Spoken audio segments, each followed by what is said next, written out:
In 1592, the tiny state of Pfalz-Zweibrücken became the very first one in the world to introduce compulsory schooling for boys and girls.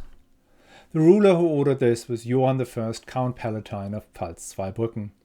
He was one of those innumerable little princes that littered the story of the Holy Roman Empire in the 14th to the 18th century.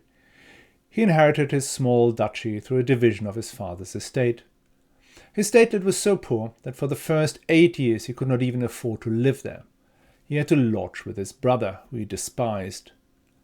He had a deep interest in history, religion and education, and in 1492 he followed Luther's appeal for general schooling, which he introduced for girls and boys.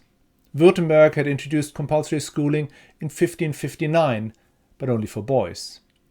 In 1593 he welcomed the Huguenot immigrants from France who were fleeing religious persecution in a civil war. Politically, he engaged in regular disagreements with his brothers and neighbors, mainly over religious questions, which, however, did never really result in military action. The House of Pfalz-Zweibrücken rose to European prominence when, by some coincidence, they came to provide the kings of Sweden. And these included the legendary Charles XII, who took his army into the heart of Russia and perished.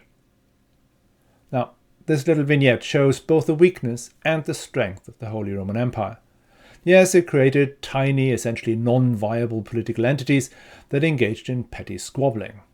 However, it also provided a framework that allowed individual princes and cities to experiment with far-reaching concepts, with schooling, with religious freedom or freedom of the press, and providing refuge for those persecuted in their homelands.